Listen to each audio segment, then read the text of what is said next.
would say 3240 started off being probably the worst 8 miles of pavement that I had. The people that were involved in this project, basically it's we had our normal subcontractors that do concrete work and guardrail and things like that and striping.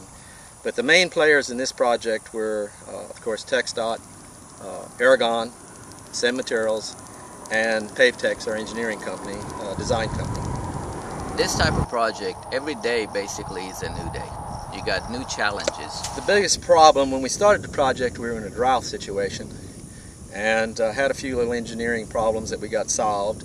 And so we kind of delayed the project, and then the weather changed. You can see the semi trying to make it all the way through that heavy During the construction of FM 3240, what impressed me was how the engineered emulsion worked. It was very impressive because at the same time that we were suffering all the rain on FM 3240, we were suffering that same amount of rain on other projects around the district.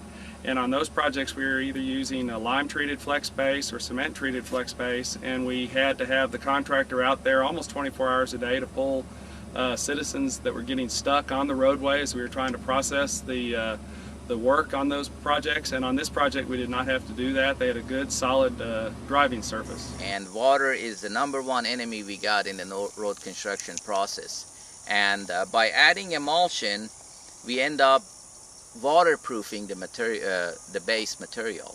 So water is not going to have as much susceptibility to penetrate into the base and weaken it. And so that's the advantage we look for in this type of application as opposed to more rigid products. Last year we probably had about 15 inches of rain, so it's been an incredibly wet year, and despite that, the engineered emulsion also performed well under very wet conditions. And because of the wet conditions, we had to run traffic on the treated base section for longer than we normally would have, because we just had weeks and weeks of rain, and it held up very well, and so we were pleased with the performance.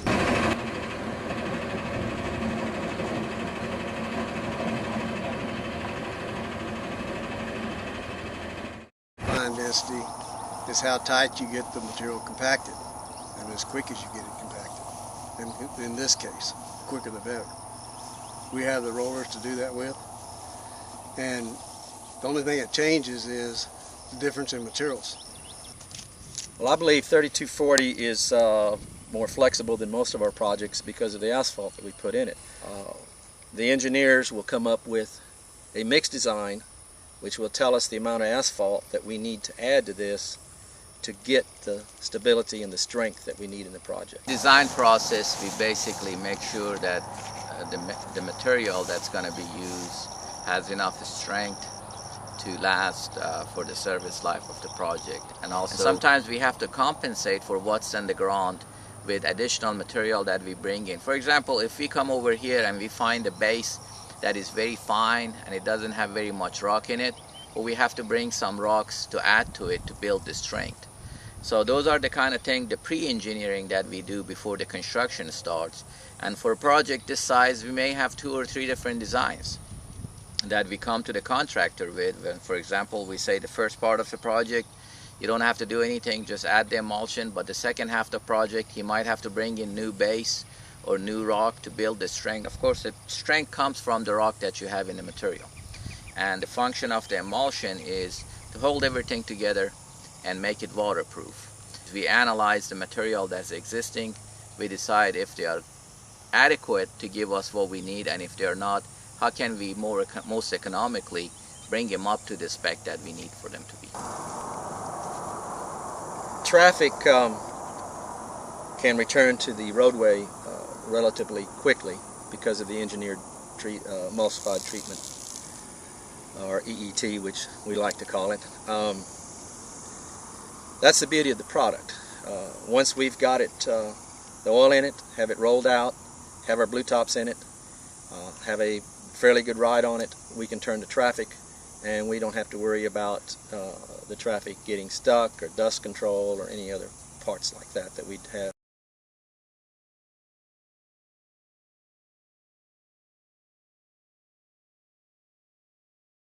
Availability becomes a real issue. So, certainly from the ability that this process at least in the field, takes less water than some of the typical processes that we do.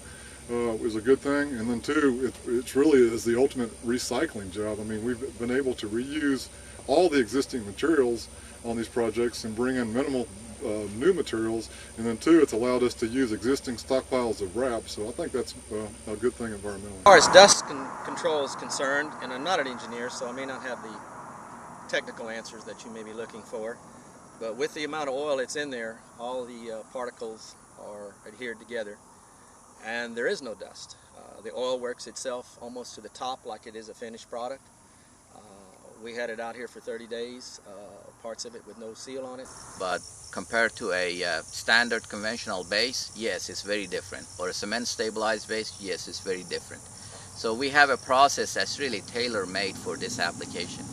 Everything we do in construction is basically, it's got their own routine, and this is just another tool in the toolbox that we got, and you know, we try to use the tools properly. I think that, you know, what we've found with engineered emulsion is another tool for a toolbox. You know, I wouldn't tell anybody that engineered emulsion is the correct answer for every single job, but I think you need to look at a job on what you're trying to accomplish, what your budget is, and it needs to be a tool in the toolbox. I mean, you know.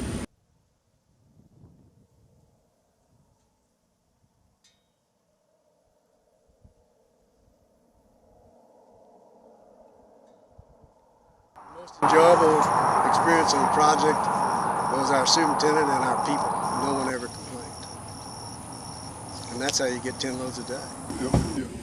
On the 3240 job, we were able to return traffic onto basically a rebuilt road at the close of every day.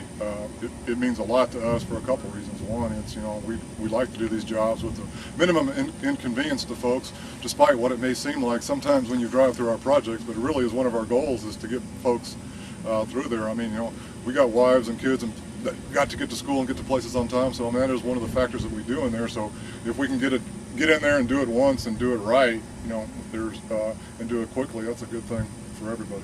The whole interaction between the various companies, Ergon and Ray Ferris, and their working relationship with the area office, you know, Mike Coward and his staff, was very impressive. It was a true partnership. You know, we all build these roads together. You know, I think you could put up on this road, you know, built by, and feel good about it, and you can't feel that way on all our roadways. And so I think it was a very impressive process.